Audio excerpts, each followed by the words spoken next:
Welcome to Lesson 3, Note-Taking in Class, Listening to Lectures. So now imagine this is you sitting in the class somewhere. We're not going to talk about who you could be yet. You've got a professor who's being paid through your tuition or your student loan or whatever to teach you something. And you could either do what the kid is doing on the front left, the young man, he's got a cell phone, or the young lady to the right of the guy in the middle. She's on a cell phone, which is standard operating procedure in most schools. Okay.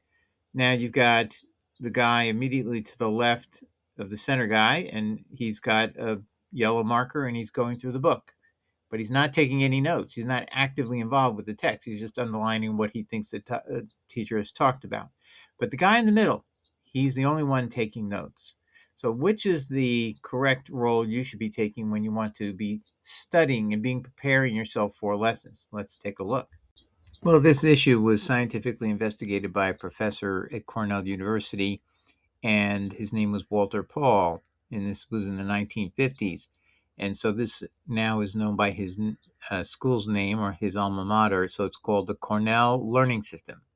And so this professor explained the following system works and why it works. The Cornell system. This note-taking method divides the page into a note-taking area, a cue column for questions, and a summary space. It forces students to synthesize information and provides a built-in review system where the student covers the notes and attempts to answer the questions in the cue column. All right, now I'm going to show you examples of what people have proposed online that you could do something to conform to what I just told you is the Cornell note system. And this is one. On its surface, it appears reasonable. And you'll see the cues are in the left column, the notes are in the middle column, and the bottom is the summary. And that would help you take notes in the middle while the class is going on. And as you think about significant things in the anticipated exam questions, for example, is under cues there, main ideas or people and vocabulary words that are listed in the cues.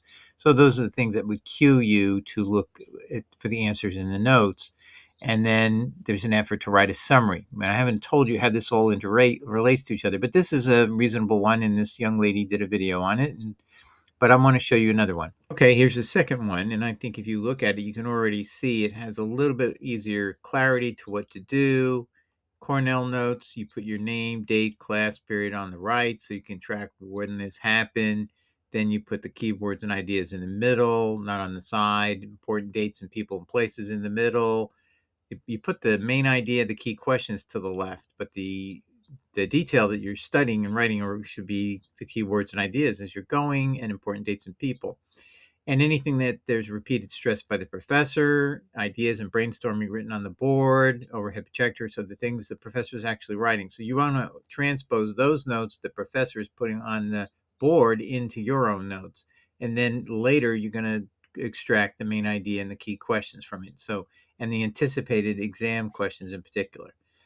Then when you want to go home and you're studying and preparing after the day is over, it's a good idea to summarize your notes in the bottom. So restate these in your own words, and that's what we call retrieving memory or retrieval of memory. And that's the exercise that scholars have proven is the best method of learning and retaining knowledge, not just rotely writing things down and memorizing what's on the page. But I'm going to show you now. I've collected a synthesis that I think will be helpful. All right, so this is how I refashioned the Cornell notes to look, and my explanation on the left here. So we want to take the form and discipline ourselves to use it in a certain way. So the vertical notes is where you put your notes during class.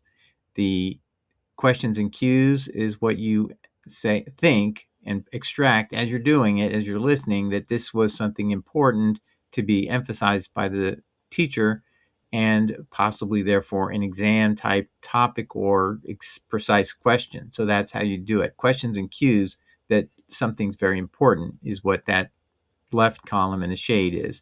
And then below is something you don't touch at all while you're in class. This is your summary.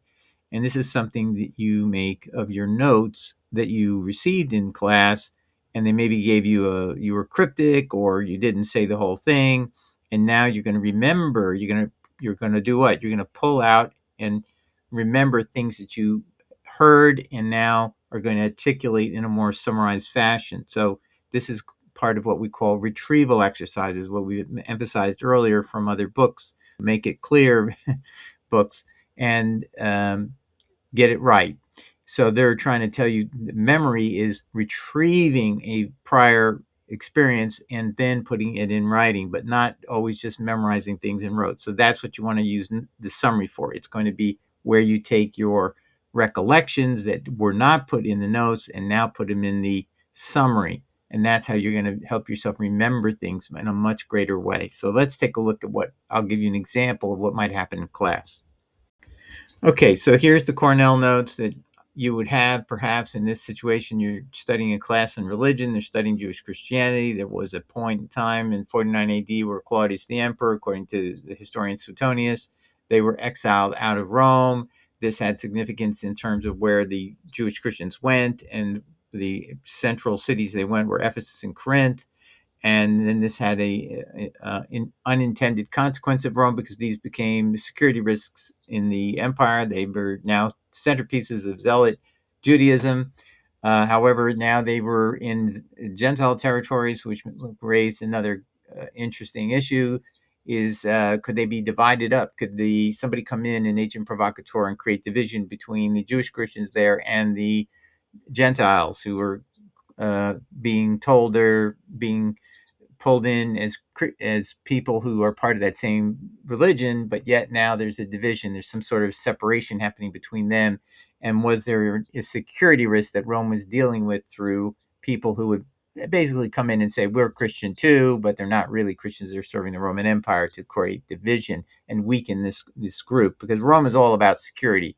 They don't want any revolution. They don't want any wars. If they can avoid it, they're going to destroy sectarian groups slowly but surely. Anyway, so the summary is where your teacher probably told you something of the implications of what was going on here, and was the religious history of this event. And it's a major event in world history, and it had a huge repercussion potentially on the Christian religion and the Roman reaction to this movement being now centered in their Greek-speaking territories of Rome. Anyway, so this is the way I would say that this is obviously the professor wants you to focus in on this issue, these cities that these Jewish Christian exiles went from Rome. And was there any influence or effort by Rome to invade them with agents who were going to invade them with different doctrines to make them more pacific, more loyal to Rome, and that even the Rome's messages are actually from God, things like that. If you find evidence of that, now that's critical issues in history of the Christian church. And we can go into that in another setting, but this is not the time or the place for that. But this is the interesting things that we have. Definitely a great way of summarizing this so that you can now, when you get back to the house or apartment, wherever you are, you put your summary notes of what the teacher was getting after. What was the point where it was all about? And maybe the teacher said something in class and you want to be ready and prepared for that. And you put that in your summary notes that will tell you what was the key issues that were on the mind of the professor, or the thoughts that you might yourself think are important. So you can actually think independently of your teacher and say, hey, I wonder what that might have meant. And that's also a very good thing to do. So this is how you use Cornell Notes. It's a great system. It focuses you on what you learned in class, what the teacher's telling you might be important, and then you have your own summary where you're using what? Retrieval exercise. You're trying to retrieve a memory of what was said or what was implied, or even better, a question that it raises in your mind that therefore is going to lock this in forever. What something you want to remember because it has some material importance, what you're trying to reconstruct in your own head of what was going on in early Jewish Christianity. If you don't have the pre-printed form available, you just try to memorize this. Is you have an 8 by 11.5 piece of paper. You cut off the bottom at 2 inches from the bottom of 11.5 inches. So at the 9.5 inch mark, you create a line. And then above that, you create a perpendicular line 2.5 inches in. And that will create 2.5 inches in of the cues. It'll leave you 6 inches to the distance between the width of 8.5 inches. They'll give you 6 inches for your notes, and you'll still have 2 inches out of the 11.5 inches of height. And that will give you perfect orientation to do this every class you go to. All right, now I want to tell you the second way you can do retrieval practice by using some computer technology, in particular, something I use all the time, and I'm not going to put any sale link here. This is simply, I'm recommending it because I find it useful. Now, it's $159 for a Applaud device, and you get free points to more than enough. You don't need to subscribe to anything else. Just buy this product one time, and you use it for the rest of your life. That's what I'm going to recommend. And basically, this is a system where anything that's going on in your life, you're reading, whatever it is, you can dictate what you were thinking about it at the time. So this is talking about creating a retrieval memory. And I find that I often do more retrieval memory even days later, where I'm remembering something I got out of a book or some video or whatever, and I keep retrieving memory out of it. And so I am laying down tracks all the time. So this is an easy way to actually do that bottom section, that 2 inches of summary, because it really is more important that you made the exercise. It doesn't matter that you wrote it down, although reviewing it later could be useful. Is you can also do the same thing with your Applaud device. You basically have an online upload automatically to your PC or Mac, and you can then read all your notes, and they're very descriptively provided. And what I like about it is that it's written in a sort of an objective third party listening in on my conversation and then summarizing what I'm saying. And it does a fairly decent job. And then it also has the transcript. The complete audio transcript is kept. So everything is in the cloud, if you will, and created in a way in such that you can always retrieve it later. And again, this is just usually class notes, not anything that's top security. I wouldn't put any financial information or advice that you don't want anyone else to know about it in terms of your privacy as an attorney for clients. So this is just another thing for you. If you use it in parts of your work life, you have to be cautious about anything that's sitting on the cloud. But anyway, if you're just doing some studies or investigation or research for that's historical or not highly sensitive or private to anyone, this is a great system to use. So I also find that what it's a great thing for me is I like to walk, and I use this device while I'm walking, and I can talk and walk at the same time. And it's very therapeutic. And you just unload all the information that's in your head, and then it's there. And what's interesting is I very rarely go back and look at it, but I have from time to time. But more importantly, I look at it as like it's really laying down my memory of what I was thinking, and it helps me coalesce my thoughts, even though I don't go back and read it very often at all. All right, so that's my advice. The Plaud device, Plaud, and you'll find many episodes on YouTube about this from third parties, and so you'll find it very interesting. I do want to show you the subscription plans and why I say you really, in a school setting, you likely would never need to pay any money. They have monthly minutes for free, so 300 minutes of dictation. That'd be an amazing amount of minutes, even as a college student or a high school student or anything like that. So you get it all. Basic transcriptions and summaries will be free. If, on the other hand, you want more minutes, that's $100 a year, and that would be 1,200 minutes a month. Okay, so I don't think you're going to need that. So the only cost you should have from the device is the device itself. So this is a reasonable investment for purposes of education, whether it's high school, college, graduate school, or whatever. $159, not too expensive. What I also like about this is you can put your Apple tag on this, and your iPhone can tag it and find it if you happen to lose it. A lot of things like this are small and they get lost, but this has a credit card size to it, and it has an easy function button that you just use. It's and by the way, it's flat, so it can go in your shirt pocket or your pants or purse, and you then basically have just press a button. You'll see a light go on, and when you're done with it, you'll see if you press that same button again, that light will go off. So it has easy visual cues that it's on or off. And otherwise, I think you'll find this a fantastic product, and you may use it for other things like shopping lists and so on. But anyway, it's perfect for retrieval training through your time period in school. But I do want to add, as an attorney, that I'm confident that every state in this union would be opposed to you recording your professor without consent. And even if your professor gave consent, how are you going to get consent from all the students in the same class or asking questions? And actually, it defeats the whole purpose of learning if you're going to use the recording to just replay what you should have been paying attention to in the first place. So it's really undermining your own educational desire to use retrieval training.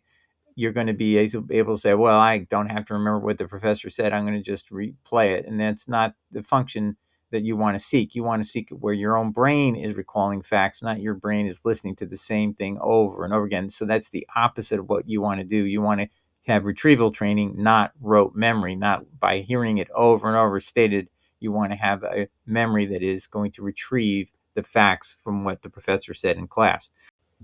One last thing I want to bring out about this Plod device is I do like the summary. You see how it says reflections on a disciplined study method, and it says reflection on a disciplined study method. The speaker reflects on a study technique learned from a video, an interval training approach that alternates focused work sessions with structured rest, etc., etc. So this basically took something I had dictated randomly while I'm walking, and it basically made it sound sensible. I just want to say is it actually intelligibly summarizes my notes. But you still see it has a transcript, so you will have a full transcript to take a look at later if you happen to want to see is this accurate or not. But what I do like about it is I do enjoy reading these synopses, which are its own interpretation of what I said. Now that's not the same as rereading my own transcript. It's somebody interpreting my transcript, and that's useful to me to know how I can articulate or be more articulate about what I said in the first place, because it actually makes me sound smarter than I really was when I gave these notes.